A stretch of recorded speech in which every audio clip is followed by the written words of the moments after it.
На набережной Махаджиров в парке Баграта Шенкуба много детей и молодежи. Здесь представлены молодежные группы Гулрипша, Уарчи, Дранды и Сухума. Для каждого есть занятие. Чтобы создать особое настроение, самым маленьким участникам тут же наносят красочный аквагрим. Дети чуть постарше с помощью квеста изучают правила дорожного движения, а старшеклассники принимают участие в увлекательном квесте на знание родного города. Квест – это такая удивительная образовательная форма, замечательная. Так можно даже некоторые уроки проводить.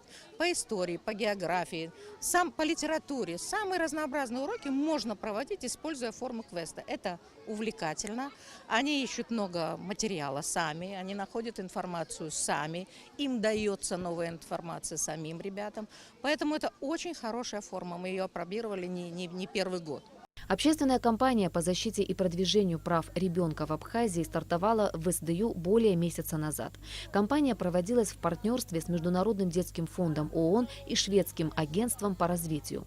В рамках кампании было проведено около 20 мероприятий. Это тренинги, мастер-классы, экскурсии.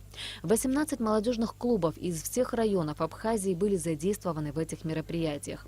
Своего рода фотоотчет о проведенной работе был выставлен здесь же, на набережной Махаджиров. Причем фото были сделаны участниками мастер-класса по фотографиям.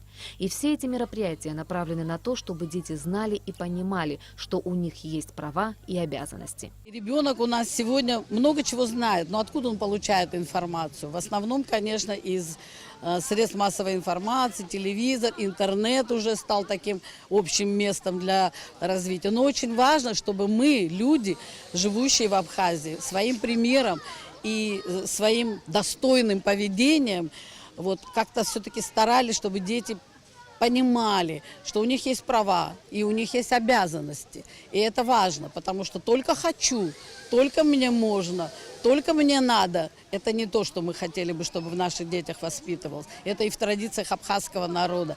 Обязательство, обязанность идет рядом с правом. Дети от 5 до 17 лет – воспитанники Сухумского дома юношества, в котором каждый может найти занятие по душе. Кроме посещения интересных кружков и приобретения различных навыков, воспитанники СДЮ находят здесь новых друзей, становятся более открытыми и общительными. Дом юношества – это как бы самое лучшее и светлое место, которое есть. Мы всегда рады туда ехать, мы с улыбками всегда возвращаемся, с новыми впечатлениями. Это очень теплый дом, в котором принимают, правда, всегда с такой душой, в который ты можешь обратиться, за любой, как бы, что бы ты ни сказал, там не будут над тобой что-то как-то смеяться, а просто поддержат тебя в любую минуту. Очень много друзей, в разные года разные друзья, но вот в последний год после поездки на Уатхару набралось очень много ребят, с которыми я до сих пор поддерживаю связь, и, собственно, они сейчас находятся здесь. Для меня очень сложно было вообще общаться, найти общий язык со своими сверстниками, очень сложно. И в Доме юношества мне очень сильно помогли. Это место, где можно раскрыться, и это очень помогает мне, потому что я хочу поступить в АГУ на педагогический факультет, и думаю, при общении с детьми мне это очень сильно поможет. Право на имя и гражданство, на защиту и медицину, на информацию и обучение, на отдых и досуг имеет каждый ребенок на планете согласно Конвенции ООН.